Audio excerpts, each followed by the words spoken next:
कि श्यामानंद तो गुरु जी थे और रसिक मुरारी कौन थे? उनके शिष्य थे। आज गुरुदेव को ऐसी संकट की घड़ी में कोई याद नहीं आया, यहाँ तक कि भगवान भी याद नहीं आए। याद आया तो कौन आया जानते हो? उनका शिष्य, अपना शिष्य याद आया, रसिक मुरारी। क्योंकि श्यामानंद जी अपने शिष्य के प्रताप को जानते थे कि वो कैसा है। देखिए, गुरुदेव भी चाहते हैं कि हमें अच्छा शिष्य मिले। जिस तरह एक शिष्य चाहता है कि हमें गुरुदेव बढ़िया मिले, वैसे गुरुदेव की भी इच्छा यही होती है कि हमें भी शिष्य ऐसा मिले। आज श्यामानंद जी ने एक पत्रिका लिखी और कुछ अपने शिष्यों को भेजा, बोले जाओ जहां मुरारी हो उसको तुरंत पकड़ाओ। पहुंचे शिष्य लेकर के। आज जब रसिक मुरारी ने देखा कि गुरुदेव की पत्रिका आई है, तो तुरंत उसको खोल करके और दिया, बोले इसे पढ़ के तो सुनाओ, इसमें मेरे गुरुदेव ने लिखा क्या है। तो उस पत्रिका में जानते हो क्या लिखा था? ध्यान से सुनना। उस पत्रिका में लिखा था कि जैसे हो वैसे चले आओ, यानी जिस कार्य में रत हो तो वैसे की वैसे तुरंत के तुरंत चले आओ। उस टाइम रसिक मुरारी जी भोजन कर रहे थे, एक निवाला मुंह में और एक हाथ में। तो वहीं छोड़ करके ना तो हाथ धुला और ना तो कुल्ला करा, सीधे चल दिए।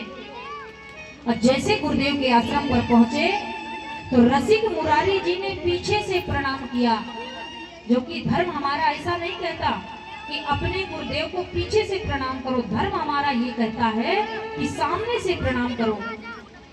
आज श्यामानंद ने कहा कि मुरारी कि क्या कर रहे हो, पागल हो गए हो क्या? बोले नहीं गुरुदेव, मुझे क्षमा करें। बोले फिर पीछे से प्रणाम क्यों कर रहे हो? अरे गुरुदेव के तो दाहिने होकर के प्रणाम करना चाहिए।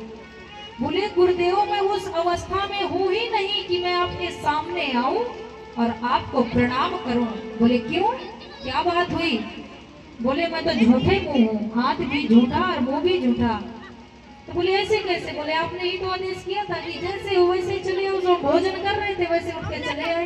देखिए, ये निष्ठा होनी चाहिए गुरु के प्रति। अब आजकल हम गुरु बनाते हैं तो बस गुरु बस बनाते हैं, तो जैसे गुरु वैसे चेला और जैसे चेला वैसे गुरु।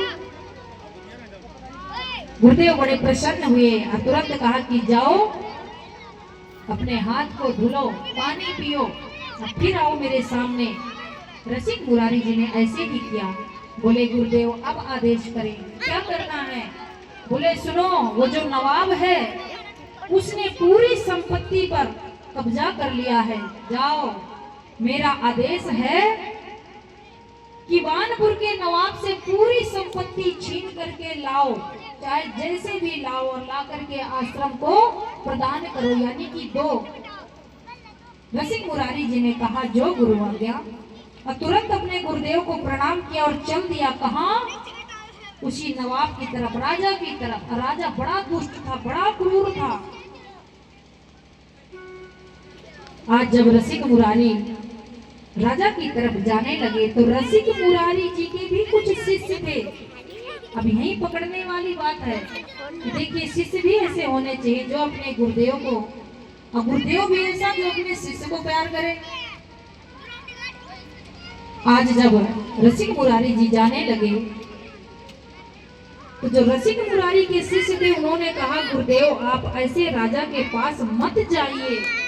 बोले क्यों? बोले हम जानते हैं कि राजा बड़ा क्रूर है, वो आपको हानि पहुंचा सकता है, यानी मरवा सकता है, इसलिए हम जाते हैं, आपकी तरफ से संदेश वाहक बनके हम जाते हैं। बोले नहीं, हमारे गुरु का आदेश है तो हम ही जाएंगे। पर चल दिया कौन? रसिक मुरारी जी।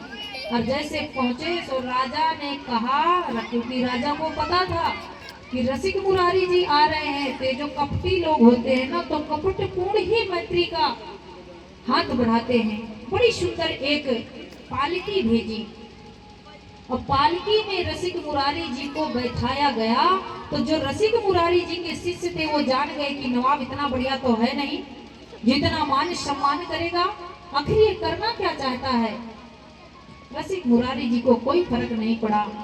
उनके अपना अंदर ही अंदर नाम चल रहा है जुबान पे, कृष्ण कृष्ण राधा राधा, बड़े प्रसन्न हैं।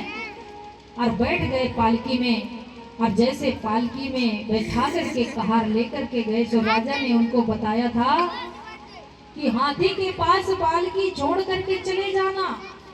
और हाथी कैसा, हाथी को मदिरा पान कराया गया था, हाथी एकदम नशे में, और उसे मार मार करके छेड़ छेड़ करके उसे बहुत क्रोधित कर दिया गया था कि हाथी के पास कोई जाए तो हाथी तुरंत उसका खात्मा कर दे। अब देखो भगवान के भक्तों की महिमा देखो, नाम का प्रताप देखो। आज जब रसिक मुरारी जी की पालकी कहारों ने वहीं छोड़ दिया जहां वो हाथी था, तो रसिक मुरारी जी पालकी से उतरे और डरे नहीं, घबराए नहीं। जो भगवान का भक्त होता है वो ना ही तो कभी डरता, ना ही तो कभी घबराता। आप लोगों ने समय नहीं दिया, नहीं बहुत सी ऐसी कथाएं हैं जो हम छोड़ दिए, वहां तक पहुंचे ही नहीं। प्रहलाद जी की तो जरा सा कल चर्चा हुई थी। देखिए प्रहलाद जी के पिता ने कितने कितने दंड दिए, किसको, प्रहलाद को। बैठ जा रहा हूँ।